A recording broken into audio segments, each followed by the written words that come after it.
Welcome back, boys and girls. It's time to open the gates of adventure and mystery to return to the land of a strange new world. Chapter 3, The Underground Village. As you continue hiking through the overgrown grassy path, Robert asks, "Hey, Sigh, do you really know where Alaura's heirs might be at?" "Well, Robert, I don't have that much of a clue about their whereabouts. What they look like?" He said in a slightly confused manner. Newsatin angles directly above us, headed west. "Robert, we need to make it to the dwarven cottage before nightfall," I said casually. She picked up our pace. She sprinted towards the cottage. Sounds of hissing spiders began to echo throughout the forest. She narrowly avoided a giant spider's ambush. Axe came falling from the trees above, straight through the spider's neck. "Whoa, Sigh, I had to deal with those type of spiders before," said Robert as he began to catch his breath. "Well, that's because they normally stay in caves during the day and only come out at night," I said, and I went into the cottage. Inside the dwarven cottage was a dimly lit fireplace. Just right below a pot of lukewarm stew. So Robert found some bowls nearby. We scooped up 2 bowlfuls of stew. "Whew!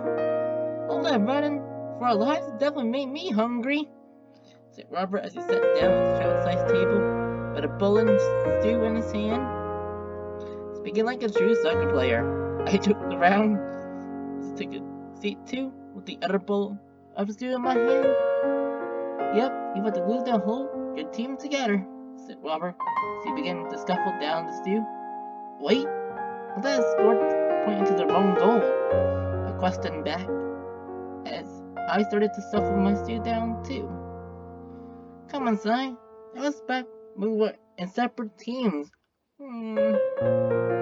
Robert with a mid-yawn, stand up and headed to the child-sized beds in the far back corner of the cottage. They fed the bulls, started to wonder, why haven't the dwarfs come back yet? They might still be in their mine caves, but they will have to come back at some point during the night. "Well, maybe I will see them tomorrow morning," I said in an exhausted manner as I followed Robert towards the beds. As I woke up, Robert was watching me asleep in bed. "Well, Sigh, you slept like a rock last night, so I didn't want to wake you up," said Robert as he tripped alongside the birds. "Ain't the dwarfs came in last night?" I asked as I jumped out the child-sized bed. "Well, not if I know of. Maybe they allowed us to sleep in," Robert guessed it as I looked around to see nothing apart from a extinguished fireplace, a cold pot of stew, and enough sunshine beaming through the windows to light up the entire cottage. "Nope, that would be something Lewis would never do," I concluded as I darted out of the door.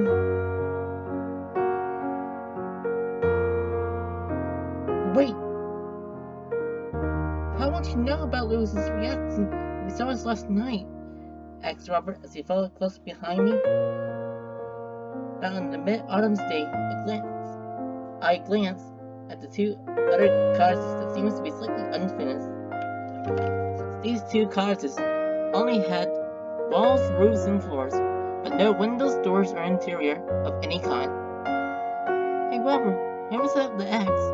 Same squatter that made that stew," I said as we began to walk on the path once more. "Oh, whoever he is, tell them the stew was good," said Robert with a little grin on his face. As we set our foot through the path and towards the gaping mouth of the dwarven mining cave, as we wandered inside the mouth of the cave, there was no mere glimpse of a dwarf insect, let alone 19 of them that now exist. I glanced down the cluster of pickaxes scattered all over the ground. I remember way back to my first adventure amid the village 70 years ago, at an famous day where I defeated a giant spider. They didn't just give my name, also gained the respect of the dwarves themselves. "Hey, Sigh, where the dwarves even at?" asked Robert in a curious tone as he noticed the trail of gleaming crystals behind him. As me and Robert picked up pace, passing through the gleaming red, blue, green, and yellow crystals that were scattered throughout the deeper parts of the cave. As we arrived at a mine part, Robert asked, "So do we jump off the mine part and see where it takes us?" "Well, I don't see a problem with that," I said with glee as we both jumped into the minecart. The minecart picked up speed.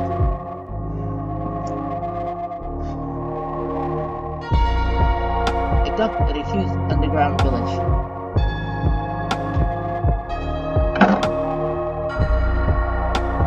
The minecart came to a abrupt stop, and we both jumped out of it.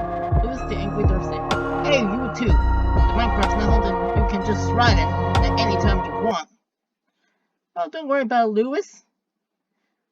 That definitely did seem like a lot of fun," said Huey, as he tried to hide a smirk.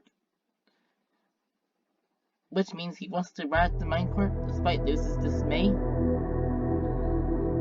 "Why did you build the village down here?" he set off on the wooden path. "Well, it's because of you. The only 7 of us live underground. The other 12 are somewhere else." She lives with a sour tone as we passed by some gleaming marbles, then like a source of light, the new underground dwarven village. "Well, we don't really like talking about the next generation," said Harry in a soft-spoken tone as we stopped at one of the largest houses. "Well, you two will stay at the tavern, while me and Hugh will gather up the others," said Lewis, as the two dwarfs walked over the cavernous pits and deeper in the town. As me and Robert entered into the empty tavern, the loud ring of the bell bounced throughout the caves. And inside the tavern, there was a basket of breadsticks sitting on top of the front counter. As Robert sat on the stool and began to munch on the breadsticks, I had the Book of Legends on the far side of the room. The window closest to the book reflected the previous prophecies. The first told about the 4 objects of legend. The sword I now hold with me, the only object of legend that survived. The second showed the true nature of the Dark Woman's gem-like objects that possess some deadly powers. Now past page 8, there was a new prophecy at hand. On the right side of the book showed a smaller map of Mediville, where the Black Crown was broken into 4 pieces and scattered throughout the map, which seems to be guarded by 4 sparkly light blue droplets.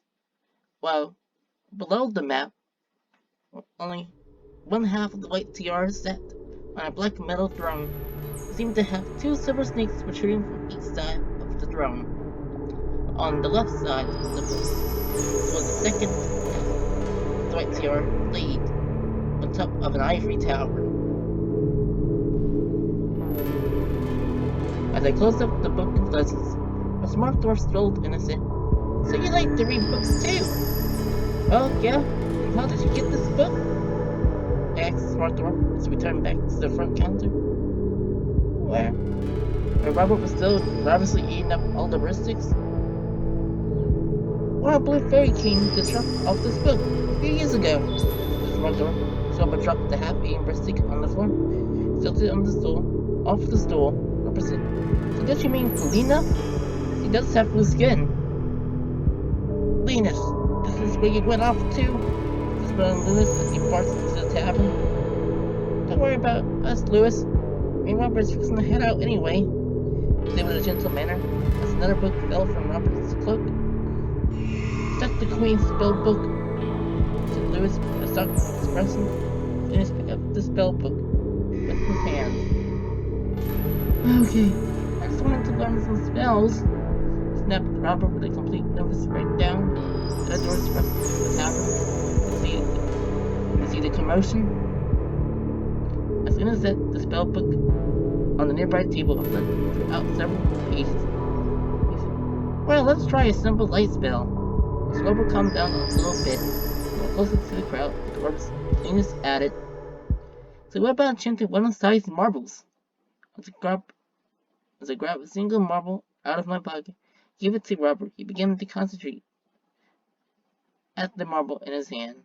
As sparks of red light emerged from his hand, the marble shattered into dust. "So that means you can only do neutral magic," said Linus. He gave the spellbook back to Robert. As Robert picked up the spellbook back within his cloak, all the doors scattered out the tavern.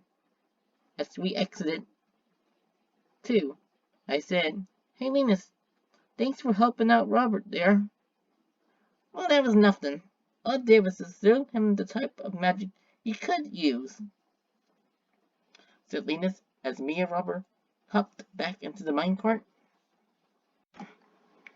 After we had a quick ride back to the tunnel of gleaming crystals, Robert took a red crystal with the golden charm around it. Wait, Robert, is that a rare dragon crystal? I exclaimed with bewilderment as he started to backtrack to the mouth of the cave.